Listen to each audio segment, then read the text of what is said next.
Welcome to the very best part of my broadcast week. Merry Christmas to everyone. This is our Christmas week show. It's Christmas with friends. You see, friends. I'll get to that in a second because we have Matt Friend. That's singular, but Matt has many friends. Yes. You'll hear their voices as we continue this conversation. Matt, it's great to have you back on the show. Great to see you, as always. I'm so excited Comedy to be back. genius Matt Friend, ladies and gentlemen. We met 2 years ago, before 2 correspondents dinners ago. Yes, that's how I great. sort of organized my life, around correspondence dinners. Exactly. Yeah. What other way is there to measure how time passes besides major events? But I'll see you at the next Oscars. Exactly. But I'm so excited to be here, and you were so great having me on 2 years ago. So, Matt, for many comedians, the holidays are a time that provides unlimited material. Are they for you?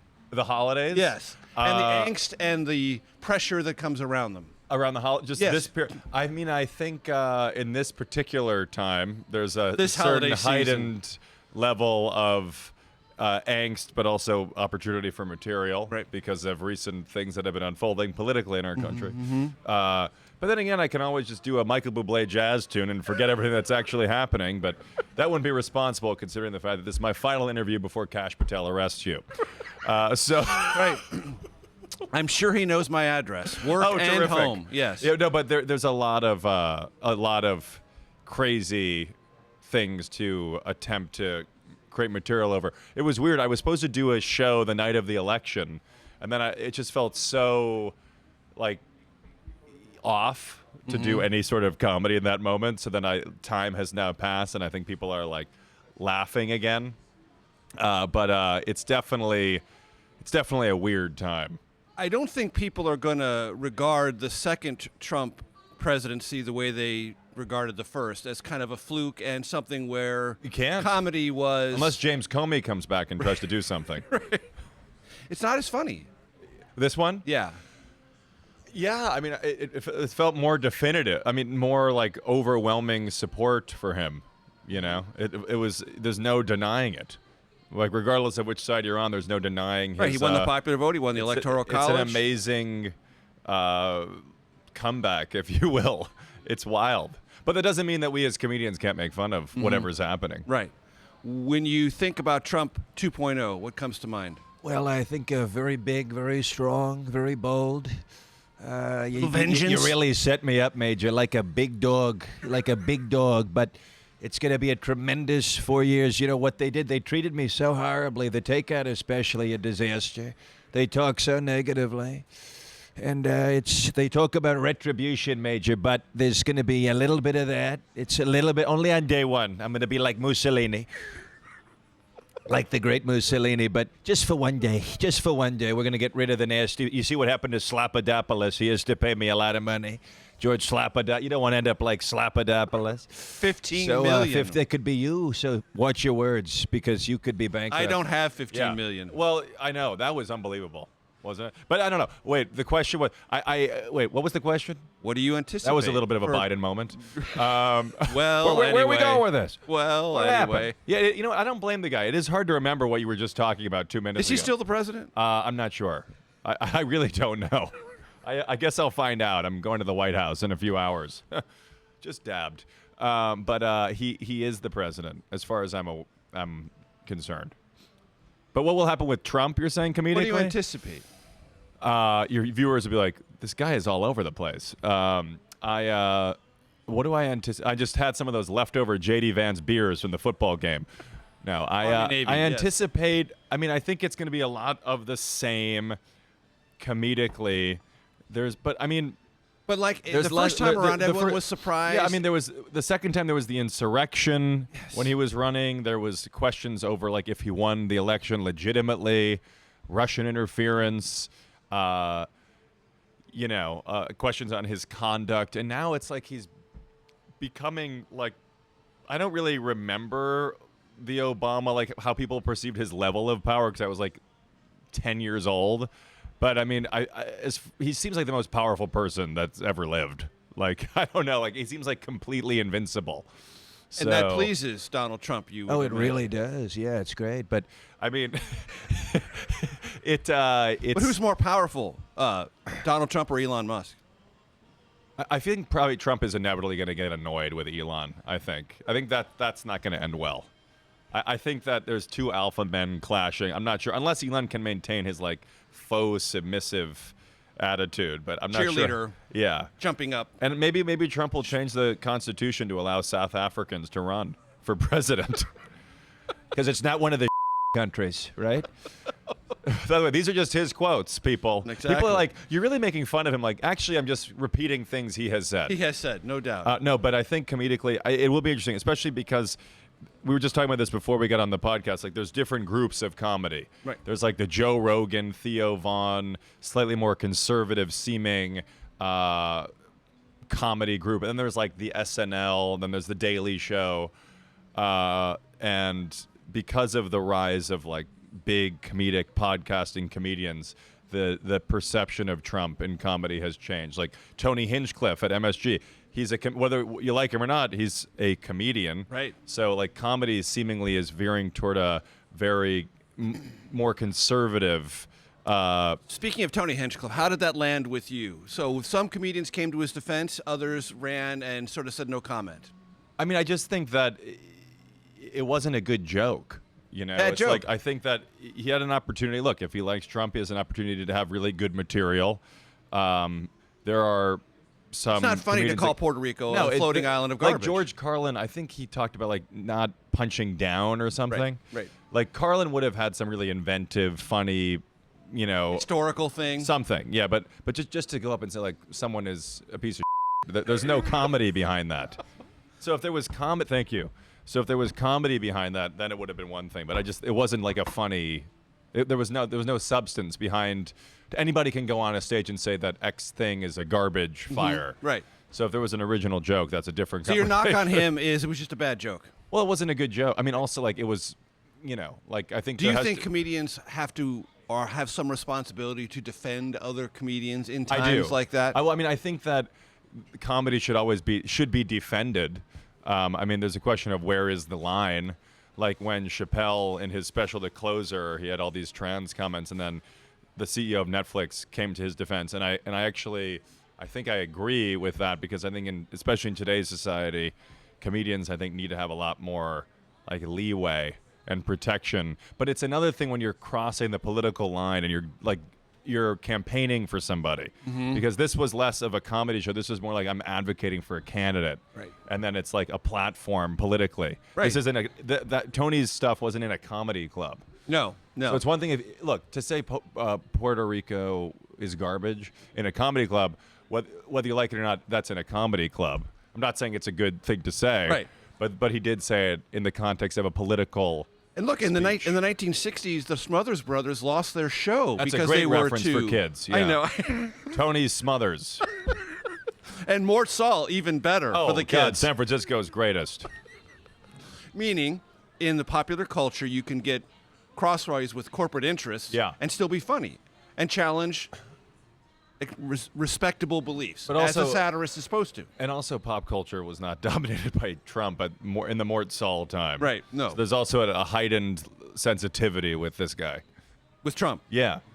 I think it'd be easier for any comedian to like align yourself sort of like with one party or the other if it was anybody but Trump.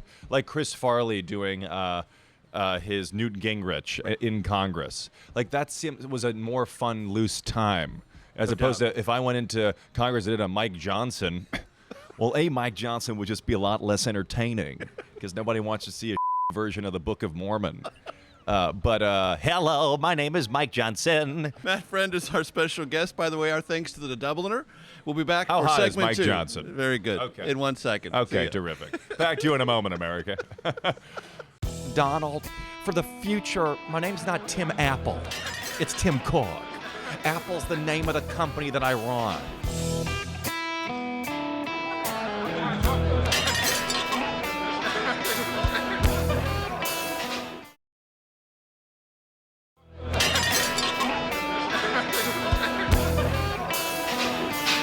Welcome back to the Takeout. Happy holidays. Matt Friend is our special guest. Christmas with friends. Yes. So, is there an Elon Musk imitation out there? I just like, really good. Yeah, I don't know. I think I just had a minor Just has a genius tick. aneurysm, stroke, and orgasm at the same time. I got Or Tourette's. That's mild. I do business leaders, so I have to figure out Elon. Like Tim Cook, I think just met with Trump, right? Did. Which was really great. And I think Tim probably said, Donald, for the future, my name's not Tim Apple. It's Tim Cook. Apple's the name of the company that I run. It'd be like calling you Donald Trump. Oh, wait, no, your last name is the company that you run. Never mind. Trump. But it's still different somehow. Mm-hmm. Yeah, so I do like Bill Gates. Is there a Jeff Bezos? Yeah. I could do Bezos picking out his next girlfriend, just visiting Madame Tussauds. No, but that's not right. Tussauds, yeah. I do Bill Gates. He's like, Well, it's really exciting being here with Major. Sort of sounds like Kermit a little bit. I've been reading and watching a lot of the Takeout. Really great show. do Warren Buffett. I tap dance to work with Astrid. Ben Graham, the intelligent investor. Okay, I don't know. That was veering into RFK, but Do you have an RFK? well, after this interview, I'm going to sever a whale head and I'm going to put the bear head I just chopped off on my wall. I don't know what he's talking about. He has some weird takes on. How about Elon's partner in governmental reform, Vivek Ramaswamy? In this country, we have an epidemic of wokeism that must be destroyed, as I wrote about in my book, Woke Inc. Yeah, so I want Do you whatever think they'll he's be on. very successful together? In Do you think Doge? yeah. Do you I think, don't know. I don't know. It's Seems like an odd I was saying, pairing. Seems all like a very odd pairing. All of these picks, it's like the Hunger Games in the movie when like a tribute dies. Do you know what I'm talking about? And they put it in the sky and like you hear like a loud, like you hear music. It feels like Olympics coverage, like Housewives of Atlanta. All of these picks, it's like pure entertainment. It's like, what's he gonna do next? Who's he gonna be next? It's Are you entertained? Oh, extremely. Absolutely. How could you not be? I mean, what's more entertaining than Howard Lutnick? No, but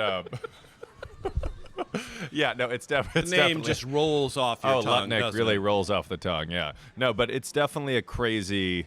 Is there a J.D. Vance? Yeah, JD, he goes like, when I was a senator, and I wrote about this in my book, and I did not sleep with the couch. Let's just get that over with. I'm going to be the vice president of the United States. My Meemaw, my Peepaw, and my Weewaw would never let me sleep with the couch. And Donald Trump, my favorite thing about him, when he picked me to be VP, he actually called me and my son answered the phone. And he was so nice. I don't know. It's weird. Like he may be America's Hitler, but he's my Hitler. Yeah. I don't know. Again, just quoting him. Just quoting him.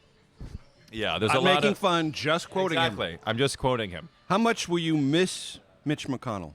Well, that's a really major that's because I'm not going away. I'm not dying. I'm just simply stepping down as the Senate Majority Leader, and I will remain in the.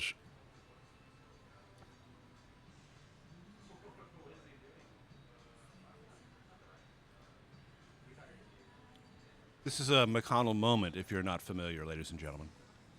In the Senate. And a bit of a freeze again. Yeah, ladies and gentlemen, that has been happening pretty He consistently. takes that on the road. yeah, Kentucky and to I had a Washington. bit of my set of I'm like, I think that our government, Congress, is just too old, and it's a problem. Like, because every time Congress invites like a young CEO to come testify, like Snapchat or TikTok, it looks like an excuse for them to get tech support. Like the other day, a reporter, Chuck Grassley is talking to like the CEO of TikTok, and he's like, I understand that China is manipulating our data, but how do I turn the brightness up on my iPhone? I'm like, this isn't the Genius Bar, Chuck. What's going on here? I'm waiting for Tucker to get How do a I turn the spot. notifications off? How do I turn up? Why is Alexa and why does she keep talking to me? Yeah, it's crazy. Let's take a fry. Speaking of Alexa, Yeah. do you have one? Do you like having a listening device in your place of residence? So which one? Alexa, do you have one? Oh, I don't have an Alexa. I don't. I just used it as a reference. Yeah. In general, are you comfortable with the idea of having a listening device in your home? You know, considering the fact that I built a large career on the Chinese manipulated app called TikTok. No, I'm kidding. I mean, I don't know. I think like listening, we're all being listened to constantly. It's all being grabbed one way or the other. Zuckerberg, I love you. Zuckerberg, I love you. But The data's no, being no, collected it's relentlessly. just a part of our lives now. So don't say anything horrible at home. You mentioned TikTok. Do you Yeah. think America will lose its mind if, in fact, on January 19th, Trump is too obsessed with it. that it's going to be banned? But the day after, Trump is going to reinstate it. He's going to block the ban because look at Trump's numbers on TikTok. It's how he won the election largely. I mean, he has used these platforms, and now TikTok, like every time he posts a video with Jake Paul or at some fight or something, it's my honor, and then he like walks through like some fight. It gets like 100 million views. It's a huge tool for him, and it'll continue to be. Well, who did the fireside chat again? Was that FDR? Yeah. Like this is gonna. It's almost like a reinvention of presidential communication. Do you think there's something noteworthy or extraordinary about a 78-year-old man dominating a kid's platform like that? I mean, I think he's just an anomaly. Like there is something to it, and he knows how to entertain, regardless of the platform. It's unbelievable, honestly. And as someone in the entertainment business, do you see? And look, it's obvious that the presidency and entertainment have blurred. Those lines Clearly. have blurred with Trump more than anyone. Well, there's a quote like I think someone said like every comedian wants to be a musician, and every musician wants to be a comedian, and I think every politician probably wants to be like an actor or an entertainer. Like that's why they like to have the cool photo shoot. They like Ronald to shake Reagan hands. once said, this is a direct quote, he could not imagine being a president if you didn't know how to be an actor. I mean, Obama, the level of swagger, that's Biden's problem because he's not a good actor. Like at least currently, maybe he was when he was younger, but No swagger. no. Swaggerless. Ability to complete a thought, publicly. So do your Biden. Major, you ain't black. Not today, no. Still ain't black. It's no joke. You used to be black, Major. That was it. No, Mr. President, back here. The microphone's here, Mr. President. Mr. President, back here. Back here. Right here, sir. Where you were. I like the Dana Carvey when he goes like, this is Carvey's thing, but he'll like, Biden whispers, like, As I was saying, we're not done yet. We're not done. right. That was Carvey's brilliance. He unlocked that. But the Biden, I think, to be a great politician, you have to have a level of swagger. Like even Shapiro has, like, I interviewed him and I said, like, you're like Jewish Obama. I mean, let's be honest. You move the podium the same way. I'm expecting Shapiro to sing Amazing Grace, actually. Amazing Jew. Amazing Jew. Amazing Jew. I mean, it's harder for a Jew to have as much swagger as, Let's just say, a great black man. but Shapiro's doing it. Shapiro pulls it off. Newsom's like trying to. He's trying to do it. If he can stop doing photo shoots next to homeless encampments in L.A. Segment 3 of the Takeout coming your way with Matt Friend. I'm the Dubliner in just one moment. Well, Barron is a really smart guy. He actually said, do everything but the takeout because nobody's going to like that.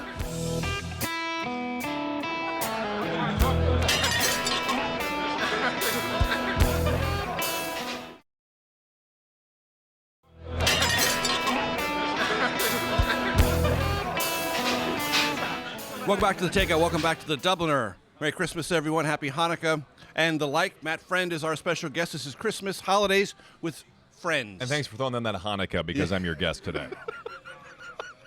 I try to be inclusive at least 1/10 of my life. Absolutely. Well, you better be if you want to have more comedy people Is it on. possible for men to do good impersonations of women? I think if your chords are there, yeah, I think anything's possible. I mean, I do a couple. I do like Jennifer Coolidge. Right. Yeah, I do her like after sipping on a cold drink. So Jennifer Coolidge just goes,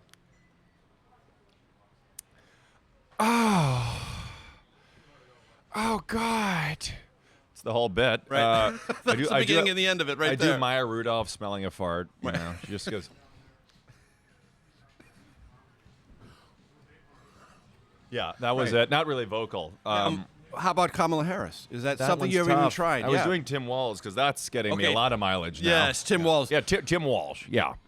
Yeah, well, the great. Well, I know about great stage, and I'm a coach. When we win this dang election, I was going to pour a gallon of Gatorade over Kamala's face. But that's really going to kill with virality. Yes. A Tim Walz impression. And the key there is dang. Yeah, dang, yeah. Yeah, that's he'll probably join Tim Kaine's jazz band here in D.C. We should just do it. Yes, the electric jazz band. Yeah, yes. it should just be called Failed VP Candidates named Tim. I think a woman with a Tim should not be running again on the Democratic ticket for a long time. That should just be a given. Yeah, that should be a given. A do woman it. with a middle-aged white man named Tim. So, President-elect Trump. Yes. You seem to have What's the- solved what's a the romantic question, Major? issue for Don Jr. by appointing his former That's fiancee to ambassador to Greece. That is true. Do you involve yourself in your children's romantic lives? Well, when you're a great looker like Kimberly Guilfoyle, that's who you're referring to. Indeed. Very perceptive, It's true. Mr. I mean, you have President-elect. to do it. She just looks like a gargoyle, honestly, but we call her Guilfoyle. That goes And, over big in Greece. That's totally true. But we love the Greeks. We love the Greeks. We love Euro. We love Euro. We love that a lot. And Guilfoyle's a great woman, honestly. But we love Lara. They're really picking greatly. And there's a new rumor that Barron actually is quite the ladies' man. He plays a couple of video games, but he's doing very well. And I have to invite. Did Barron talk you in, Mr. President-elect, to doing all the podcasts? Well, Barron is a really smart guy. He actually said, do everything but the takeout because nobody's going to like that. So do all the big podcasts. But he said Major Garrett is like the Joe Rogan of CBS. That's what he once said. So Barron actually, I don't know if you know this, Barron likes his suitcase. Have you heard about this? I like my suitcase. That's been going viral. So Barron's a smart guy. He's going to have a nice role in the administration. What is the key, Mr. President-elect, to virality? You know, you just have to speak your mind. You can't be too concerned with what everybody else is thinking. And if you don't tell the truth, then the people catch on quickly. Are there any other members of the Senate that you impersonate? Yeah, I mean, Ted Cruz is right over here. Major Garrett, let me just say, I have not had this much fun talking to you since you boarded my flight to Cancun, and we had quite the time together on that ride. Yes. Picking up our daughters, actually. That one there, Bernie Sanders. Oh, he's a very fun one to do. Is there a future Bernie for always Bernie? looks like he's conducting a tiny Jewish orchestra with his hands all the time. Ho, ho. Say it again. Is there a future for Bernie Sanders? Not if the Democrats continue to rig our side. No way. Mm-hmm. Yeah. Yeah. That one. Who else do I do?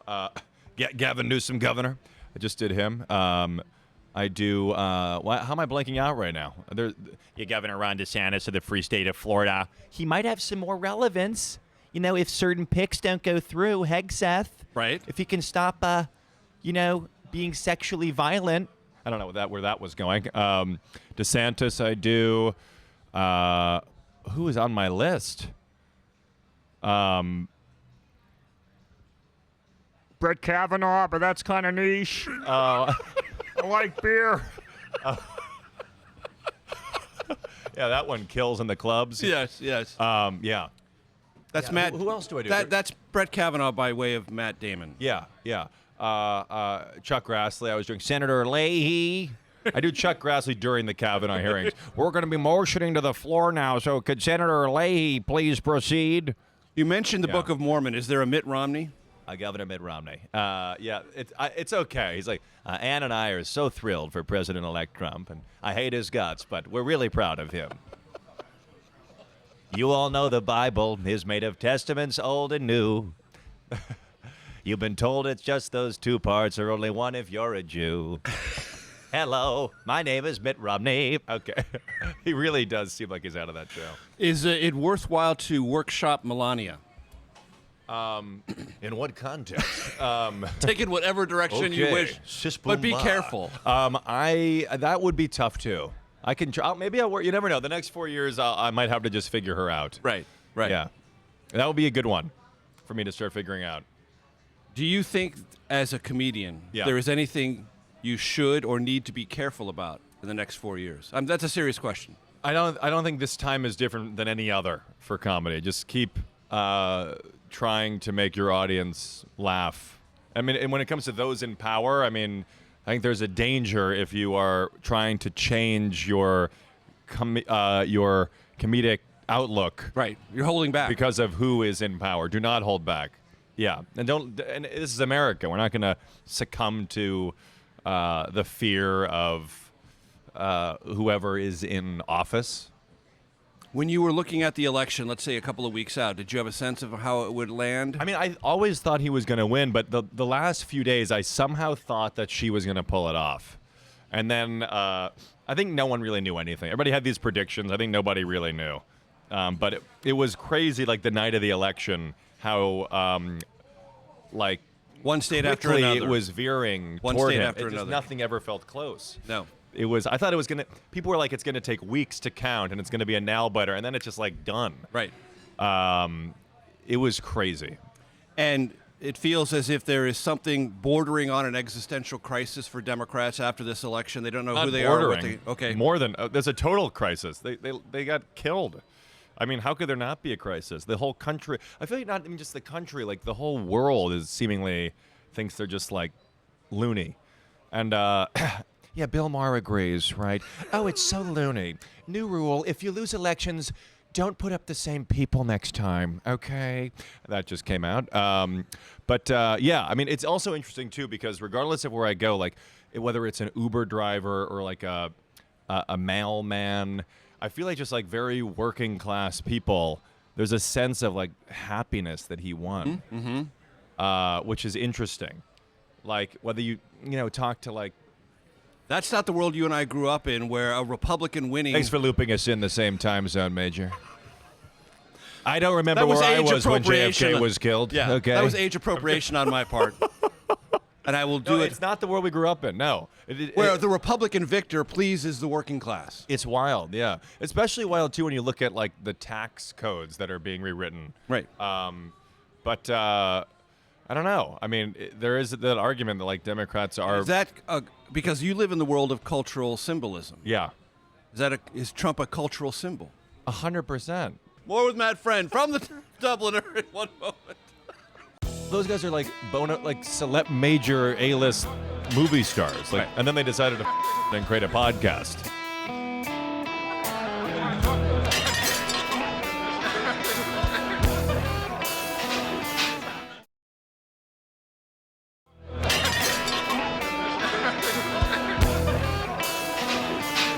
Welcome back to the Richard Widmark Comedy Hour with Matt Friend.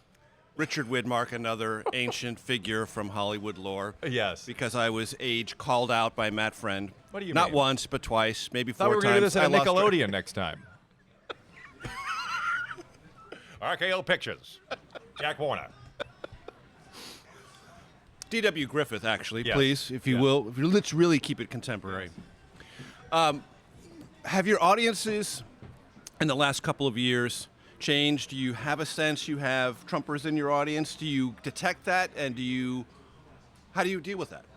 I just like we were talking about earlier. I just do what I do. You know, it's like if someone will say something, I just keep. I'm just me. You know, I'm not gonna like. Well, literally, I will change myself if I'm doing an impression. But no, I just have a sense of who I am, and you know. And in the crowd work, you pull things out. I just say, you know, it's like. You know, it's like I did shows in D.C. And it honestly kind of felt like a mini correspondence. I dinner. attended one of them, and it Did you was have fun? It was fantastic. It was Thank great. you. And, Except the you part. I paid him to say that. Yeah, the opener was phenomenal. Opener, grade A. But Matt, a little iffy. But there were some. Yeah, I mean, I think there was a mix of people. Yeah, for sure. But I mean, that's kind of what I want. You know, it's like I want a wide range of fine people on both sides. I want a wide range of people in my audience. I want everybody to come laugh. Exactly. You know, And it's a hard thing to pull off in today's society. Like it's not the Carson era, right. and Where the comedic lane was wider. it was a lot wider. There was division, but somehow there was an ability to joke more at everybody. And I really do think it all started when Trump came down the escalator. I mean, it's like everybody likes to point fingers and say, oh, it was Obama. Like on the right, they say it was Obama that caused the division. But let's be honest, like the polarization in this country, regardless of which side you're on, did not really begin or was not as amplified until the escalator moment. No doubt. So I think Trump was the cause of it. And now, like, whatever you say, whether Biden caused more division or whatever, but I think that was the moment where it got started. So it's harder to pull off making everybody laugh. The life of an entertainer, there is an inherent contradiction because the work is exhausting, but unless you're exhausted, you're not working, and if you're not Right. working, you're desperate. Yes. You have to be working, even though that is not depleting because it's super fun to do it. Yeah. But there is an energy thing you've got to bring all the time. For sure. Yeah. There's like a relentlessness to comedy, like getting on stage night after night, or in my case, like being at different carpets or events and performing. There's a sense of being on a lot. Right. But I mean, there's probably similarities to you. I mean, Sure. like, regardless of what's happening in the news, you have to still get up there and report what's happening, not like have an emotional breakdown. Are you nearly as extroverted in your private life as you are in your public life, or much less? It's I mean, it's not like I'm like alone going, make them laugh, don't you know everyone wants to laugh. I mean, no, I have a good, your producer's like, Singing in the what's- rain, ladies Yeah. and gentlemen. I have a very good balance. I mean, but Not the Gene Kelly number. Exactly. Yeah. Donald O'Connor. Again, perfect for your audience. But I love you guys, by the way. Why was he ridiculing us for remembering Pearl Harbor? No, but yesterday, December 7th, 1941, Major Or Garrett's remembering first the Battle of podcast 1812, episode. okay? Exactly. Come on, let's get on with it. The Battle of the Bulge. Where were we? I'm Have a sorry. French fry. Okay, I will. No, we were. I was making a good point. You were? Yeah, we were talking about something.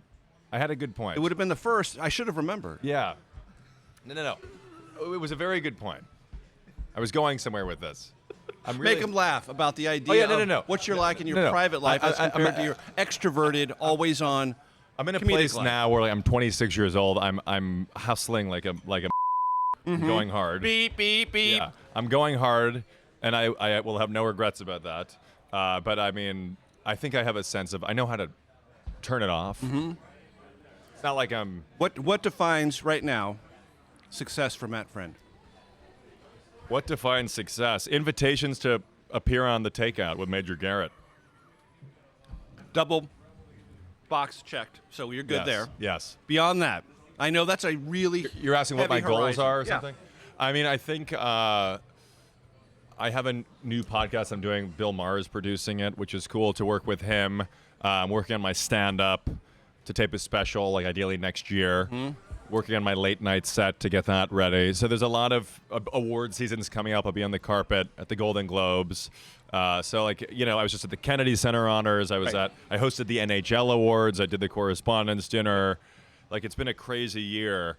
And now it's incrementally, like, there's a lot happening quickly, but it's incrementally building. But I think the ultimate is like, whatever the next incarnation of late night is, and these big award shows, like, I want to be at the forefront Sketch of it. that out. And I want to headline the Correspondents Dinner. Right. What is the future of late night as you see it? I mean, I don't know if it's going to be. It's a question of like, what's the future of television in general? Precisely. But I don't know if it's going to be the big band coming out of the curtain still, but I think there will always be a need for celebrity promo, for topical political commentary, and I think And a way to cap the day. and a way to cap the day. With humor.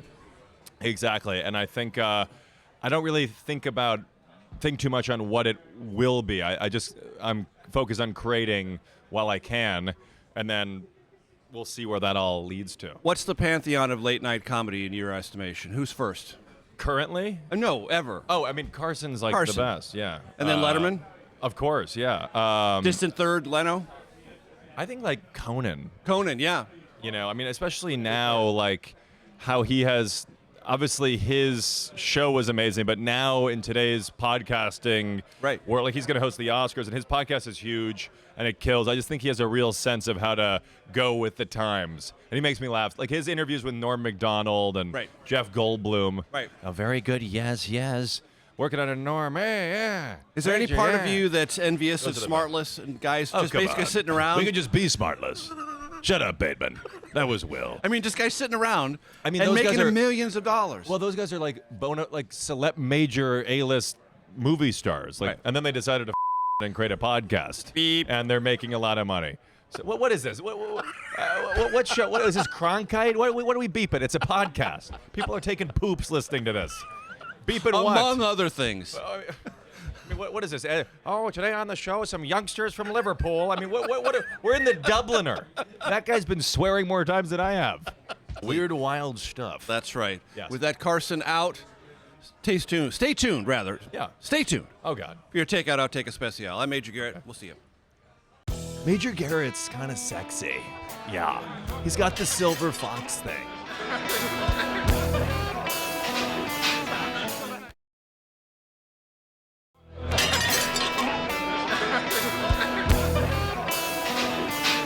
Welcome to your Takeout Outtake Especial. Matt Friend, our special guest. More fun than Judgment at Nuremberg. How are you, Matt? I'm fantastic. I want you to tell my audience again, because we covered this the first time. Judgment at Nuremberg. You watched a lot of TV. Nobody cracks themselves up. Like Major Garrett. Look, I learned it from Kamala Harris. I laugh at my own jokes, okay? Nobody fell out of a coconut tree. You do have a Kamala. I knew it was buried in there somewhere. Quite. You watched a lot of TV as a kid. Yes. And that formed your comedic styling. Yes. So much. For your family. You Oh, would yeah. then perform. Oh, yeah. Always. Did they encourage you or discourage you? I don't think it was a choice. I think I was going to do it. My sister, it's a miracle she went to the University of Pennsylvania because, Wharton? yeah, not the Luigi School, but because I was distracting so much with the amount of. I was just doing Stewie Griffin voices in the background. Oh, Nina, did you finish your paper yet? I want to talk to you. So I was just like doing different voices in the background and being insanely annoying to people. Do you bring Stewie with you? Do you Always. bring the sensibility of Absolutely. Stewie? I just I did some voices for Family Guy that's coming out this season. Mm-hmm. My first one just aired. So it's weird to have moments where the stuff I idolized as a kid I'm now like a part of. Right. Like the Takeout. When I was 5 years old, I really want to be on the Takeout in 17 years. Part of your compendium of political podcasts at Yeah. age 5, yes. Yes, exactly. You were Yeah, it was. memorizing how to spell the word Oh, for compendium sure. at age 5. A compendium, yeah, absolutely. Do you watch much TV now? You know, I just sit at home and I just absolutely crush watching Nora O'Donnell, and I watch just so much. You know, Gayle King. You know, no, I mean, I do. I watch a lot of. I just watched The Lincoln Lawyer. That was interesting. I started Industry. That's great. I was watching. I watch so much YouTube. Like, there's so much great content out there. Old talk shows like Carson reruns. I mean, I watch all my late night on there. Kimmel, Colbert, Right. Fallon, The Daily Show, Right. John Oliver, Bill Maher on HBO. Oh, great. Is there a John Oliver in you? Good evening and welcome to Last Week Tonight with Major Garrett. He's going to bleep me out, but I don't care. Thank you very much. So yes, There is a John Oliver in there. We could do Andy Praise be. Cohen, Watch What Happens Live. Major Garrett's kind of sexy. Yeah. He's got the silver fox thing. that was him. Emphasis on kinda. Kinda. Yeah. Not really. right. Sort of. If you squint. By the way, I'd be remiss if I didn't say. I think about our moment when we reenacted your Obama interaction because I got to meet him this year. Yes. And I did a video with him, and I kept thinking, Major, why don't you finish the quote? What did I say? I said, Major, You should know better. Major, you want to know better. You should be ashamed of yourself. Did he say that? You want to be ashamed of yourself. Did he say that?